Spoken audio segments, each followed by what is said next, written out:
Okay. Well, let me begin by asking you, what difficulties did you have initially getting the money together and making this movie generally? Well, surprisingly enough, to get Twin Town off the ground wasn't actually that difficult. I think it was made easier, and we had an easy route because of Andrew MacDonald and Danny Boyle getting on board as executives. I mean, the hardest thing really for me was getting the initial money to write the script. I mean, you know, you get a polygram and say, I've got an idea for a film set in Swansea, and oh yeah, bye then. So yeah, getting the original money to write the script was quite hard. Once we'd done that, I wrote the script and it developed, and Andrew liked it, other people liked it, and we were green-lit at Polygram fairly quickly. And again, I think it's down to, you know, obviously down to the success of Trainspotting. It made Polygram a lot of money. Well, it made Channel 4 a lot of money on Polygram. It wasn't actually that hard. You mentioned the movie Trainspotting. Why is it, do you think, that films like Trainspotting are in vogue at the moment with audiences? Well, they're in vogue with audiences in Britain, I think, because we've sort of tapped into a new cinema-going audience for a start. You know, combining music and film is certainly contributory to that. I mean, there's a new, younger cinema-going audience that is out there. It's been found and tapped into.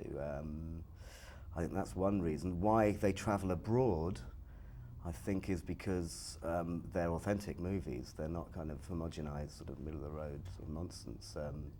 They have a bit of edge.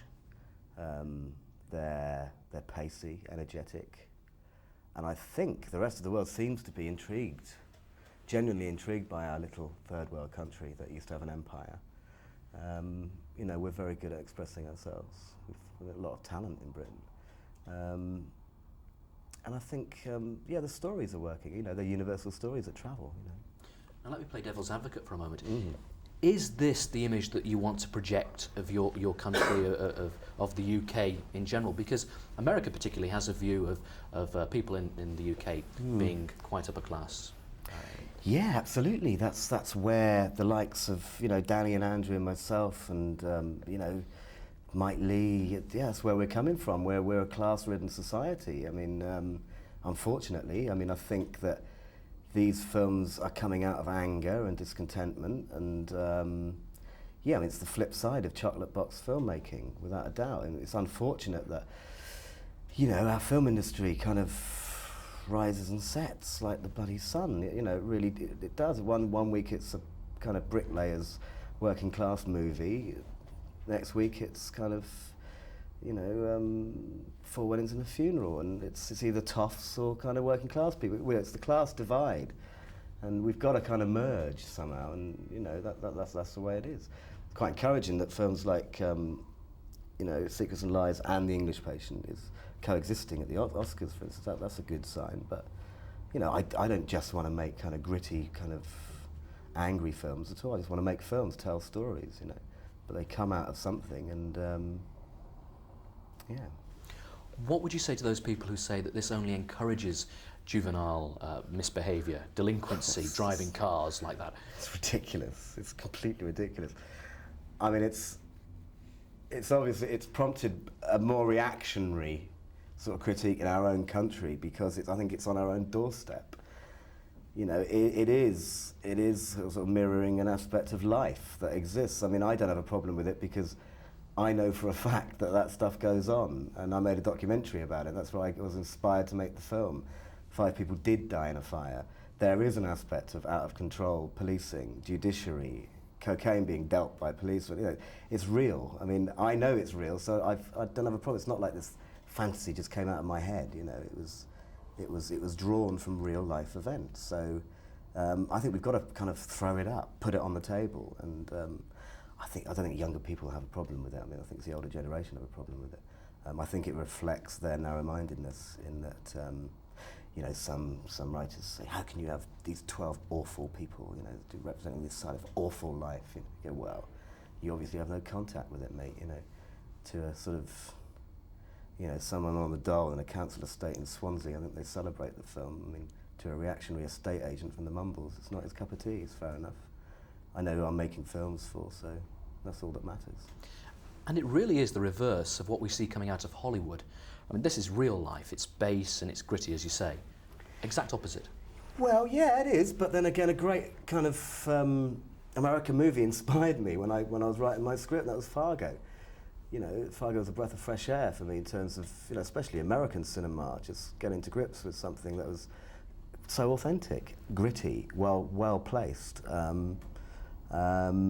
It was just, you know, just really good to see a film like that celebrating a piece of Americana that isn't diluted, isn't homogenized, isn't middle of the road, you know. I mean, as far as Hollywood, I mean, you know, I'm so far removed from that. I mean, I can't even comment. Obviously, you're ecstatic about the film's success, but are you a little surprised to see a Welsh movie, of all things, doing so well, potentially, in the States? Yeah, it's a Welsh movie, but it's not. It's a British movie. It's got a Welshness about it, but it's a story that's universal, and I think, yeah, I am, because we made the film for a British market, and that was all we set out to do, was get our money back in Britain. Anything else was icing on the cake. Now, you go and premiere at Sundance and they go bonkers for it, and you think, oh my God, you know, how come they get it? And again, I think, you know, it's because of films like Fargo that's sort of paving the way, you know. And what feedback have you had about the accents? Because Welsh accents, for Americans, I would imagine, can be difficult to follow. Yeah, the feedback on the accents, it's been good. You know, we monitored that very closely at Sundance, obviously. I mean, it seems to me that the Welsh dialect is nowhere near as hard to follow as the Scots, for instance. It's a lot softer. I think people take 10 or 15 minutes to adjust their ears and go with the movie. That's why we chose not to dub the movie in America. And we shot a prologue trailer instead, saying, hey, Americans, open your ears, it's a foreign film. Harmless stuff. And one more question for you. Trainspotting was up for an Oscar. Yeah. Do you feel this is in with a chance? Is it going to become a cult movie here? Not in a million years. Not in a million years. I think there's too much foul language in it for a start. No, do cult movies win Oscars? I suppose Fargo, yeah. Well, it crossed over. We ain't winning no Oscars, mate. And just, I have to ask you one more question about the British film industry. A long time ago, was it 20 years or something now, Colin Welland stood up and said the British are coming, or something like that at the Oscars? I was embarrassed at that. Yeah, for what? Yeah, what was it called? Chariots of Fire. Indeed.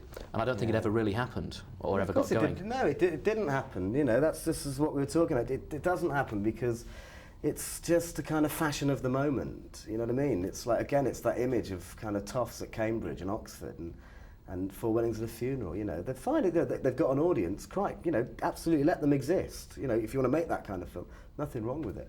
But I want to make another kind of film. And we've got to merge. We've got to bridge that class gap. That's the most important thing in our country. I think younger films are trying to do that, because I think the younger generation is genuinely inherently less class ridden than our society has been.